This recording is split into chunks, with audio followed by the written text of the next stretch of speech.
പിതാവിൻ്റെയും പുത്രൻ്റെയും പരിശുദ്ധാത്മാവിൻ്റെയും നാമത്തിൽ ആമേൻ. എൻ്റെ പ്രിയപ്പെട്ടവർ, ഇന്ന് ചൊവ്വാഴ്ച ജനുവരി 28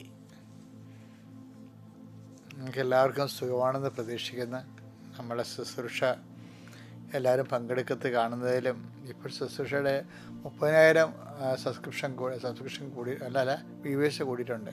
പരിമിച്ച് നിങ്ങൾ നന്നായിട്ട് ഷെയർ ചെയ്യുന്നതെന്നതിൻ്റെ അർത്ഥം അത് വലിയൊരു സുവിശേഷ വേല ചെയ്യാൻ പ്രഭാതത്തിൽ നമുക്ക് ദൈവം തന്നിരിക്കുന്ന അവസരമാണത്. നമുക്ക് സുവിശേഷ വേലയെക്കുറിച്ച് ഇന്ന് കൂടുതൽ കേൾക്കാം.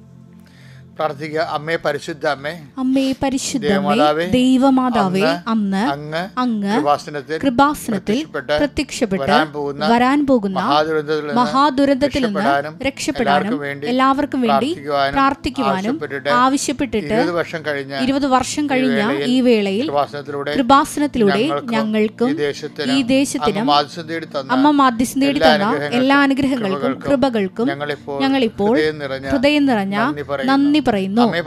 അമ്മേ പരിശുദ്ധമേ, ജപമാല മാതാവേ, സകല കൃപാസനം പ്രാർത്ഥനയോടും ചേർത്ത് ഞങ്ങളിപ്പോൾ പ്രാർത്ഥിക്കുന്ന ഈ കുടുംബത്തിന്റെ പ്രത്യേക നിയോഗം പരമക്കളെ, ഇന്നത്തെ ആവശ്യം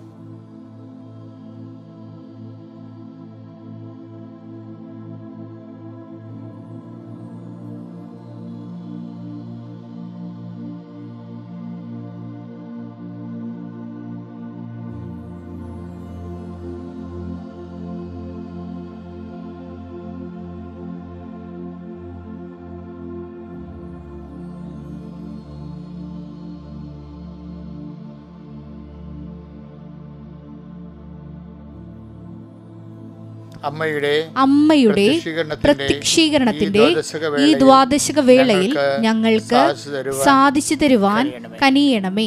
ആമേൻ. വിശ്വാസ പ്രമാണം. സർവശക്തനായ പിതാവും ആകാശത്തിന്റെയും ഭൂമിയുടെയും സൃഷ്ടാവുമായ ദൈവത്തിൽ ഞാൻ വിശ്വസിക്കുന്നു. അവിടുത്തെ ഏകപുത്രനും ഞങ്ങളുടെ കർത്താവുമായ ഈശോമിശിഹായിലും ഞാൻ വിശ്വസിക്കുന്നു. ഈ പുത്രൻ പരിശുദ്ധാത്മാവിനാൽ ഗർഭസ്ഥനായി കന്യകാമറിയത്തിൽ നിന്ന് പിറന്ന് പൊന്തിയോസ് പീലാത്തോസിന്റെ കാലത്ത് പീഡകൾ സഹിച്ച് കുരിശിൽ തറയ്ക്കപ്പെട്ട് മരിച്ച് അടക്കപ്പെട്ട് പാതാളങ്ങളിൽ ഇറങ്ങി മരിച്ചവരുടെ ഇടയിൽ നിന്ന് 3-ാം നാൾ ഉയർത്ത് സ്വർഗത്തിലേക്ക് എഴുന്നള്ളി സർവശക്തിയുള്ള പിതാവായ ദൈവത്തിന്റെ വലതുഭാഗത്തിരിക്കുന്നു. അവിടെ നിന്ന് ജീവിക്കുന്നവരെയും മരിച്ചവരെയും വിധിക്കുവാൻ വരുമെന്നും ഞാൻ വിശ്വസിക്കുന്നു. പരിശുദ്ധാത്മാവിലും ഞാൻ വിശ്വസിക്കുന്നു. വിശുദ്ധ കത്തോലിക്കാ സഭയിലും പുണ്യവാന്മാരുടെ ഐക്യത്തിലും പാപങ്ങളുടെ മോചനത്തിലും ശരീരത്തിന്റെ ഉയർപ്പിലും നിത്യമായ ജീവിതത്തിലും ഞാൻ വിശ്വസിക്കുന്നു. ആമേൻ. സ്വർഗ്ഗസ്ഥനായ ഞങ്ങളുടെ പിതാവേ, അങ്ങയുടെ നാമം പൂജിതമാകണമേ. അങ്ങയുടെ രാജ്യം വരണമേ. അങ്ങയുടെ തിരുമനസ് സ്വർഗത്തിലെ പോലെ ഭൂമിയിലും ആകണമേ. അന്നു വേണ്ടുന്ന ആഹാരം ഇന്ന് ഞങ്ങൾക്ക് തരണമേ. ഞങ്ങളോട് തെറ്റ് ചെയ്യുന്നവരോട് ഞങ്ങൾ ക്ഷമിക്കുന്നത് പോലെ ഞങ്ങളുടെ തെറ്റുകൾ ഞങ്ങളോടും ക്ഷമിക്കണമേ. ഞങ്ങളെ പ്രലോഭനത്തിൽ ഉൾപ്പെടുത്തരുതേ, തിന്മയിൽ ഞങ്ങൾ രക്ഷിക്കണമേ. ആമേൻ. നന്മ നിറഞ്ഞ മറിയമേ, സ്വസ്തി. കർത്താവ് അങ്ങയുടെ കൂടെ സ്ത്രീകളിൽ അങ്ങ് അനുഗ്രഹിക്കപ്പെട്ടവളാകുന്നു. അങ്ങയുടെ ഉദരത്തിൻ ഫലമായി ഈശോ അനുഗ്രഹിക്കപ്പെട്ടവനാകുന്നു. പരിശുദ്ധ മറിയമേ, തമ്പുരാന്റെ അമ്മേ, പാപികളായ ഞങ്ങൾക്ക് വേണ്ടി ഇപ്പോഴും ഞങ്ങളുടെ മരണസമയത്തും തമ്പുരാനോട് അപേക്ഷിക്കണമേ. ആമേൻ. അനുദിന അനുഗ്രഹ പ്രാർത്ഥനയ്ക്ക് പോകാം. കർത്താവ്, ഓരോ ദിവസവും ഈ പ്രാർത്ഥനയിൽ സാക്ഷ്യം പറയുന്നവരുടെ എണ്ണം കൂടിക്കൂടി വരുന്നുണ്ട്. കർത്താവെ, ഈ പ്രാർത്ഥനയിൽ പങ്കെടുക്കുന്ന എല്ലാ മക്കളും ഇതുപോലെ സാക്ഷ്യം പറയാൻ ഇടയാക്കണം പ്രാർത്ഥിക്കുന്നു. എൻ്റെ കർത്താവ്, നിൻ്റെ വിശുദ്ധ പൗരോഹിത്യത്തെ മഹത്വപ്പെടുത്തണമേ. എൻ്റെ കർത്താവ്, സഭയിലുള്ള സാന്നിധ്യം പ്രകടമാക്കണമേ. അമ്മയെ പരിശുദ്ധമേ, ദേവമാതാവേ, എല്ലാ മക്കൾക്കും വേണ്ടി മാധ്യസ്ഥം വഹിക്കണമേ. എൻ്റെ കർത്താവിൻ്റെ ഉന്നതമായ നാമത്തിൽ സഭയുടെ അധികാരത്തിൽ കുരിശിൻ്റെ അടയാളത്തിൽ ദൈവശക്തിയാൽ ഞാൻ മക്കളെ ഈശോനാമത്തെ ആസ്വദിക്കുന്നു. നിങ്ങളുടെ ജീവിതത്തിൻ്റെ ഓരോ കണ്ടങ്ങളും ഇന്നത്തെ ജീവിതത്തിൽ നിന്ന് ജനുവരി 28 ചൊവ്വാഴ്ച ഇന്നത്തെ ദിവസം നിങ്ങളുടെ സഞ്ചാരങ്ങളെ ഈശോയ്ക്ക് സമർപ്പിക്കുന്നു. നിങ്ങളുടെ ശ്വാസനിശ്വാസങ്ങളെപ്പോലെ സമർപ്പിക്കുന്നു. കർത്താവ്, എല്ലാ മക്കൾക്കും നല്ല അനുഭവങ്ങൾ നൽകി നല്ല ദൈവസേവനം നൽകി അനുഗ്രഹിക്കാൻ പ്രാർത്ഥിക്കുന്നു. കാലാവസ്ഥ വ്യതിയാനം പോലെ തന്നെ ക്ലൈമറ്റ് ചേഞ്ച് സംഭവിക്കുന്നത് ഞങ്ങളുടെ ജീവിതത്തിൽ സംഭവിക്കും. ഓരോ പ്രാവശ്യം കർത്താവിന് വചനം പറയുന്ന കാലങ്ങൾ മാറി വരുമ്പോൾ നടപടി പുസ്തകത്തിന് 18:25 നീ സംസാരിക്കുന്നു. 17:25 നീ സംസാരിക്കുന്നു. കാലങ്ങൾ മാറി വരുമ്പോൾ കാലങ്ങൾ മാറിയെന്ന് വരുന്നതനുസരിച്ച് കൊണ്ട് ദൈവാനുഭവത്തിൻ്റെ പുതിയ അനുഭവ തലങ്ങളിലേക്ക് മികച്ച സ്ഥലങ്ങളിലേക്ക് ഞങ്ങളെ നീ കൈപിടിച്ച് നടത്തുന്നത് നിൻ്റെ ദൈവസംഘത്തിൻ്റെ പരിലാളനയായിട്ട് ഞങ്ങളുടെ സഹന സാഹചര്യങ്ങളെ വിവേചിച്ച് മനസ്സിലാക്കാൻ ആവശ്യമായ പരിശുദ്ധ അമ്മ സൂക്ഷിച്ചിരുന്ന അതേ ഹൃദയ മൗനങ്ങൾ ഞങ്ങൾക്ക് ആസ്തിയായിട്ട് വരണമെന്ന് പ്രാർത്ഥിക്കുന്നു. ദൈവത്തിൻ്റെ കരുണ ഞങ്ങളിലേക്ക് ആവശ്യിക്കണം കർത്താവ്. രോഗികളെ ഇപ്പോഴും ഈ പ്രാർത്ഥന കൊണ്ട് സൗഖ്യപ്പെടണം. രോഗികൾ ഈ പ്രാർത്ഥന കൊണ്ട് സൗഖ്യപ്പെടണം. കർത്താവ്, ജീവിത പ്രശ്നങ്ങളിലും പരാരാബ്ധങ്ങളിലും ഈ ജീവിതത്തിൻ്റെ തടസ്സങ്ങൾ നേരിടുന്നവിടെ ഈ പ്രാർത്ഥനയുടെ ശക്തിയാൽ തടസ്സങ്ങൾ വിട്ടുമാറിക്കൊണ്ട് കൈകാലുകളെ ചങ്ങലകൾ ബന്ധിക്കപ്പെട്ടിരിക്കുന്ന എല്ലാം ചങ്ങലകൾ അഴിഞ്ഞു വീഴുകൊണ്ട് നിങ്ങളെ സ്വതന്ത്രമാകണം. കർത്താവിനെ അറിയുന്നതനുസരിച്ച് സത്യം നിങ്ങൾ അറിയുകയും സത്യങ്ങളെ സ്വതന്ത്രമാക്കുകയും ചെയ്യുമെന്ന് പറഞ്ഞ വചനത്തിൻ്റെ അകമ്പടിയോടെ പ്രാർത്ഥിക്കുന്ന കർത്താവെ, ഇപ്പോഴും പ്രാർത്ഥിക്കുന്ന മക്കൾ ക്രിസ്തുവിനെ അറിഞ്ഞ് ജീവിതത്തിൻ്റെ പ്രശ്നങ്ങളിൽ നിന്ന് സ്വതന്ത്രരായി കർത്താവെ സുവിശേഷ മുന്നേറ്റം നടത്താൻ അവരുടെ മക്കളെ ആശീർവദികൾ പ്രാർത്ഥിക്കുന്നു. കുടുംബകലഹമുള്ളവരെ, കുടുംബത്തിൽ കേസിലിരിക്കുന്നവരെ, പറമ്പ് വിറ്റുമാറാത്തവരെ, അതുപോലെ സാമ്പത്തിക ബാധ്യതയുള്ളവരെ, കുഞ്ഞുങ്ങളുടെയും കുട്ടികളുടെയും പ്രശ്നങ്ങൾ അനുഭവിക്കുന്നവരെ, ഇങ്ങനെ എല്ലാ തരത്തിലും വേദന അനുഭവിക്കുന്ന കടകമ്പോളങ്ങളിലും വ്യാപാര വ്യവസായങ്ങളിലും ജീവിതയാത്രകളിലും ഏതിനെക്കുറിച്ചാണോ ആരെക്കുറിച്ചാണോ ഭയമുള്ളത്, ആ ഭയങ്ങളെല്ലാം യേശുക്രിസ്തുവിനെ പരിശുദ്ധ ഈ നിമിഷം വിട്ടുമാറട്ടെ എന്ന് കൽപ്പിക്കുന്നു. ദൈവത്തിൻ്റെ നാമത്തിൽ കൽപ്പിക്കുന്നു, കുരിശിൻ്റെ അടയാളത്തിൽ കൽപ്പിക്കുന്നു, യേശുവിൻ്റെ നാമത്തിൽ കൽപ്പിക്കുന്നു. ദൈവികമായ സത്യങ്ങൾക്ക് ആവശ്യിക്കട്ടെ. നിങ്ങളുടെ മനസ്സ് ഇപ്പോൾ ശക്തിപ്പെടട്ടെ. നിങ്ങൾ രാത്രി കിടന്നുറങ്ങിയതും ഇന്നലത്തെ ദിവസങ്ങളിലെ ദുഃഖാനുഭവങ്ങളെ അപ്പോൾ ഒരു മൂടൽ മഞ്ഞ് പോലെ നിങ്ങളുടെ ഹൃദയം പൊതിഞ്ഞിട്ടുണ്ടെങ്കിൽ കർത്താവിൻ്റെ ആത്മാവ് കൊടുങ്കാറ്റ് നിന്നിലേക്ക് അടിക്കുകയും മേഘങ്ങൾ തുരത്തപ്പെടുകയും ചെയ്യുന്ന, നിങ്ങൾ സ്വതന്ത്രമാകുകയും ചെയ്യുന്ന സ്വതന്ത്ര ആത്മാവിൻ്റെ സ്വാതന്ത്ര്യം നിങ്ങൾ അനുഭവിക്കുവാനും കൃപയുടെ ശക്തി നിങ്ങൾ അനുഭവിക്കാൻ ഇടയാക്കണമേ. ഒന്നിനെയും ഭയപ്പെടാത്ത, ആരെയും കൂസാത്ത ഒരു ആത്മധൈര്യത്തിൻ്റെ മുന്നേറ്റം സുവിശേഷത്തിൻ്റെ സാക്ഷ്യമായി നിങ്ങളുടെ ജീവിതത്തിന് അവകാശം ഓഹരിയാകാൻ വേണ്ടി അമ്മ മാതാവിൻ്റെ മധ്യസ്ഥയിൽ പ്രാർത്ഥിക്കുന്നു. എൻ്റെ കർത്താവിന് വിരുദ്ധമായ നാമത്തിൽ സഭയുടെ അധികാരത്തെ കുരിശിൻ്റെ അടയാളത്തിൽ നീ ധന്യമാകട്ടെ, നീ അനുഗ്രഹിക്കപ്പെടട്ടെ, നീ സൗഖ്യപ്പെടട്ടെ, നീ സ്നേഹതന്നിർഭരമായ സുവിശേഷ സാക്ഷിയായി മാറട്ടെ. എൻ്റെ പ്രിയപ്പെട്ടവരെ, നമ്മളിന്ന് വായിക്കാൻ പോകുന്ന സുവിശേഷ ഭാഗം നമുക്കറിയാം. ഈ വിശ്വാസത്തിന് പല നിലവാരങ്ങളുണ്ട്. ഇന്നത്തെ അനുദിന പ്രാർത്ഥന നിങ്ങൾ കേട്ടായിരുന്നു. ഓരോ ഘട്ടമായിട്ട് നമുക്ക് ഓരോ ദിവസവും തരുന്നത് വിശ്വാസ വളർച്ചയുടെ ഭാഗമായിട്ടാണ് ദൈവം തരുന്നത്. ആദ്യം ചിലരെ ശ്രദ്ധിച്ചില്ലെങ്കിൽ വിശ്വാസത്തിൻ്റെ പ്രാഥമിക പാഠങ്ങൾ തന്നെയായിരിക്കും അവർ മരണം വരെ ജീവിക്കുന്നത്. ചില ആൾക്കാർ 4ാം ക്ലാസ്സൊക്കെ പഠിച്ചിട്ട് ഒരു 4ാം ക്ലാസ് തൊട്ട് മരിച്ചു പോകത്തില്ലേ. 10-75-92 വയസ്സാകുമ്പോഴും പഴയ 4ാം ക്ലാസ് മരിച്ചു പോകും.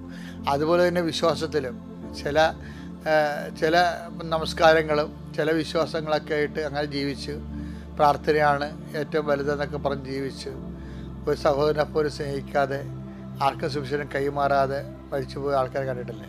ഈ ദിവസങ്ങളിൽ 90-ലേറെ വയസ്സുള്ള ഒരാളെ കണ്ടു മരണത്തിന് പോയായിരുന്നു. അപ്പോൾ ഞാൻ ആ മരിപ്പ് കഴിഞ്ഞപ്പോൾ എൻ്റെ മനസ്സിൽ 90 വയസ്സ് കഴിഞ്ഞിട്ട് ജീവിച്ചിട്ട് ഈ മനുഷ്യൻ എന്ത് പ്രയോജനം? കുടുംബക്കാർക്ക് കുറച്ച്, അവരുടെ സ്വന്തം കുടുംബത്തിലുള്ളവർക്ക് എന്തൊക്കെ പ്രയോജനം ഉണ്ടായിരുന്നല്ലാതെ ആ ഒരു നൂറ്റാണ്ട് നശിച്ചു പോയി.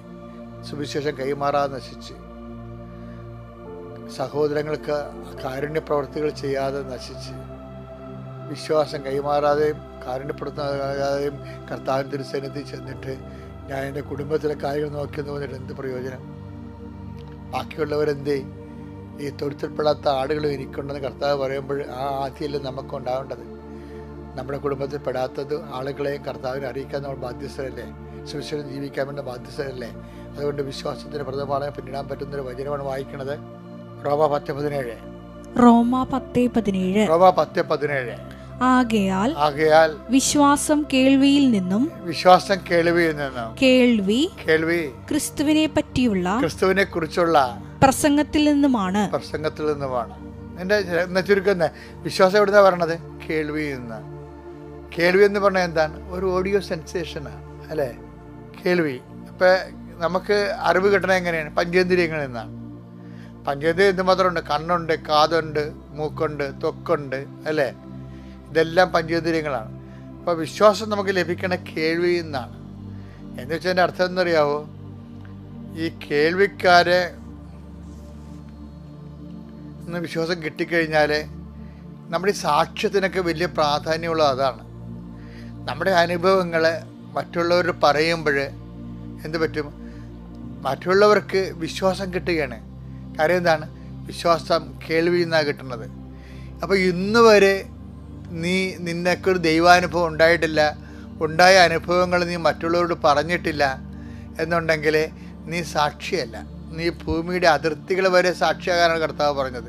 ഈ അനുഭവങ്ങൾ ഇങ്ങനെ ഭൂമിയുടെ അതിർത്തികളെന്ന് പറയുന്നത് നമ്മൾ നടന്നെത്തുന്ന സ്ഥലം, എവിടെ വെച്ച് നമ്മൾ മരിക്കുന്നു, അതാണ് നമ്മുടെ ഭൂമിയുടെ അതിർത്തി എന്ന് ഞാൻ നേരത്തെ പറഞ്ഞിട്ടുണ്ട്.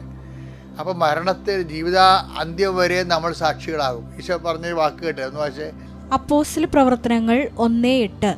എന്നാൽ പരിശുദ്ധാത്മാവ് നിങ്ങളുടെ മേൽ വന്നു കഴിയുമ്പോൾ നിങ്ങൾ ശക്തി പ്രാപിക്കും. ജെറുസലേമിലും യൂദയ മുഴുവനിലും സമരിയായിലും ഭൂമിയുടെ അതിർത്തികൾ വരെയും നിങ്ങൾ എനിക്ക് സാക്ഷികളായിരിക്കുകയും ചെയ്യും. അപ്പൊ നമ്മുടെ ജീവിതത്തിന്റെ അന്ത്യം വരെ ദൈവം നമ്മളിൽ നിന്ന് പ്രതീക്ഷിക്കുന്നത് സാക്ഷ്യമാണ്. അത് നമ്മുടെ അനുഭവങ്ങൾ, ദൈവാനുഭവങ്ങൾ മറ്റുള്ളവരോട് പങ്കുവെക്കണം. ചില കണ്ടിട്ടില്ലേ, ബസ്സിലിരിക്കുമ്പോഴും കഴിഞ്ഞ ദിവസങ്ങളിലൊക്കെ ഉടമ്പടിയുടെ സാക്ഷ്യം പറഞ്ഞത്, ഞാൻ ബസ്സിൽ കയറുമ്പോൾ എൻ്റെ അടുത്തിരിക്കണ കാണുമ്പോൾ എനിക്ക് ഭയങ്കര സന്തോഷം തോന്നും. എന്താ കാര്യം? എനിക്ക് ഈശോനെക്കുറിച്ച് അവരോട് പറയാൻ പറ്റുമല്ലോ എന്ന്. അപ്പം അങ്ങനെയാണ് മനുഷ്യർക്ക് ഇപ്പം ജീവിക്കണത്. അപ്പം ഇതൊന്നുമില്ലാതെ, ഒരു വിശ്വാസ കൈമാറ്റവും ഇല്ലാതെ, ഒരു കാരുണ്യ പ്രവർത്തികളൊന്നും ഇല്ലാതെ, സാക്ഷ്യജീവിതം ഇല്ലാതെ നമ്മൾ 100 കൊല്ലം ഇവിടെ ജീവിച്ചിട്ട് എന്ത് പ്രയോജനം? അപ്പം അതുകൊണ്ട് ഇതിൻ്റെ വിഷയം എന്ന് പറയുന്നത്, ഈ സമയം ദൈവത്തിന് വേണ്ടി പ്രയോജനപ്പെടുത്താൻ നിങ്ങളിന്നൊരു തീരുമാനം എടുക്കണം. 2025 ജനുവരി മാസം തീരാൻ പോവുകയാണ്. ഇപ്പം സമയം എത്ര പെട്ടെന്നാണ് പോയത്, ഒരു മാസം പോയത് കണ്ടില്ലേ? അപ്പം സമയം നമ്മുടെ മുമ്പിലുള്ളത് സാക്ഷ്യജീവിതത്തിനായി ഉപയോഗിക്കാൻ നമുക്ക് കഴിഞ്ഞാൽ പിന്നീട് നമുക്കറിയാമല്ലോ, സാക്ഷ്യജീവിതത്തിന് വേറെയും അർത്ഥങ്ങളുണ്ട്. കാര്യം നമ്മളെ പ്രതി നമ്മൾ തന്നെ പ്രാർത്ഥിച്ചിട്ട് ഒരു രോഗസൗഖ്യം നടത്തുകയോ ഒരു ദൈവാനുഭവം ഉണ്ടാകുകയോ ചെയ്യുന്നതിനേക്കാൾ വലുതാണ് സുവിശേഷ കൈമാറ്റം എന്ന് കർത്താവ് പറയുന്നുണ്ട്. അത്ഭുതത്തിനേക്കാൾ വലുതാണ് സുവിശേഷ കൈമാറ്റം എന്ന് പറയുന്നുണ്ട്. പക്ഷേ സുവിശേഷ കൈമാറ്റത്തിൻ്റെ വേണമെങ്കിൽ എന്ത് വേണം? അതിൻ്റെ സ്ഥിരീകരണത്തിന് അടയാളങ്ങൾ വേണം. അടയാളങ്ങളില്ലാത്ത സുവിശേഷ കൈമാറ്റം ചുമ്മാ പ്രസംഗം പോലെ ഇരിക്കും. ഈ പള്ളികളിലെ പല പ്രസംഗങ്ങൾക്കും വരുന്ന ഒരു സംഭവം, അതിന് അടയാളങ്ങളില്ലാതെ സുവിശേഷ കൈമാറ്റം മാത്രമാണ്. അതായത് അടയാളം കൊണ്ട് സ്ഥിരീകരിക്കണ്ടേ? കർത്താവ് അവരോട് സംസാരിക്കുകയും മർക്കോസിൻ്റെ 16:20 എടുത്ത് മർക്കോസ് 16:20 കർത്താവ് അവരോട് കൂടെ പ്രവർത്തിക്കുകയും അടയാളങ്ങൾ കൊണ്ട് വചനം സ്ഥിരീകരിക്കുകയും ചെയ്തിരുന്നു. വചനത്തിന് സ്ഥിരീകരണം വേണം, പ്രസംഗത്തിന് സ്ഥിരീകരണം വേണമെങ്കിൽ അടയാളങ്ങൾ വേണം. അല്ലെങ്കിൽ അതൊരു പ്രബന്ധം അവതരിപ്പിക്കുന്ന പോലെ ഇരിക്കും. പ്രബന്ധം അവതരിപ്പിച്ചു കഴിഞ്ഞാൽ ഒരു മനുഷ്യൻ്റെ ആത്മാക്കളെ വീണ്ടെടുക്കാൻ പറ്റത്തില്ല. അതുകൊണ്ടാണ് കൃപാസനത്തിൽ നിരന്തര സാക്ഷ്യങ്ങളും സാക്ഷ്യത്തെ സപ്പോർട്ട് ചെയ്യുന്ന വചനങ്ങളും വചനത്തെ സപ്പോർട്ട് ചെയ്യുന്ന സാക്ഷ്യങ്ങളും അടയാള സഹനവും സ്ഥിരീകരണ സഹനം നിങ്ങൾക്ക് നൽകുന്നത്. എന്തിനാണ്? അത് വിശ്വാസ കൈമാറ്റത്തിനാണ്. കാര്യം വിശ്വാസ കൈമാറ്റം എന്ന് പറയുമ്പോൾ എന്താ സംഭവിക്കണമെന്ന് അറിയാമോ? വിശ്വാസികൾ നിങ്ങളെ വിട്ടുപോയതിൽ, നിങ്ങൾക്ക് അനുസരണപ്പെട്ടതിൽ നിങ്ങൾ അത്ഭുതപ്പെട്ട കാര്യമില്ല. കർത്താവ് ആത്മാവിൽ ആനന്ദിച്ചത് സ്വർഗത്തിൽ നമ്മുടെ പേരുകൾ എഴുതപ്പെട്ടിരിക്കുന്നത് കൊണ്ടും ആ ദൈവികമായ രഹസ്യ ശിശുക്കളായ ശിഷ്യന്മാർക്ക് വെളിപ്പെടുത്തുകൊണ്ടുമാണ്. അതുകൊണ്ടാണ് ലൂക്കാ 10:20 വായിച്ചേ. എന്നാൽ പിശാചുക്കൾ നിങ്ങൾക്ക് കീഴടങ്ങുന്നു എന്നതിൽ നിങ്ങൾ സന്തോഷിക്കേണ്ട, മറിച്ച് നിങ്ങളുടെ പേരുകൾ സ്വർഗത്തിൽ എഴുതപ്പെട്ടിരിക്കുന്നു എന്നതിൽ സന്തോഷിക്കുവിൻ. എന്താ കാര്യം? ആ 72 പേരെ പറഞ്ഞയച്ചത് കർത്താവിൻ്റെ സുവിശേഷ വേലയാണ് അവർ ചെയ്തത്. സുവിശേഷ വേല മാത്രമേ സ്വർഗത്തിൽ പേര് രേഖപ്പെട്ടതുള്ളൂ. അത്ഭുതങ്ങളും അടയാളങ്ങളൊക്കെ നടക്കും, ദൈവാനുഭവങ്ങൾ ഉണ്ടായാലും നമ്മളുടെ പേരുകൾ കർത്താവിൻ്റെ കൈവെള്ളയിൽ എഴുതി വെക്കുന്നത്, ഹൃദയത്തിൽ എഴുതി വെക്കുന്നത് സുവിശേഷം കൈമാറുമ്പോഴാണ്. അത് മുഖ്യമായ ഒരു ലക്ഷ്യമായിട്ട് എടുക്കാൻ ഇന്നു മുതൽ നിങ്ങൾക്ക് പ്രത്യേകമായ ദൈവം നിങ്ങൾ അനുഗ്രഹിക്കട്ടെ. പിതാവിൻ്റെയും പരിശുദ്ധാത്മാവിൻ്റെയും നാമത്തിൽ. അത്യപൂർവ ദൈവാനുഭവങ്ങൾ ഇനി നിങ്ങൾക്കും സ്വന്തം. ഈ ചാനൽ ഇതുവരെ സബ്സ്ക്രൈബ് ചെയ്തിട്ടില്ലെങ്കിൽ ഇപ്പോൾ തന്നെ സബ്സ്ക്രൈബ് ചെയ്യുക. ഈ വീഡിയോ ഇപ്പോൾ തന്നെ നിങ്ങളുടെ സുഹൃത്തുക്കൾക്ക് ഷെയർ ചെയ്തുകൊണ്ട് കർത്താവിൻ്റെ പ്രേക്ഷിതരാകുക.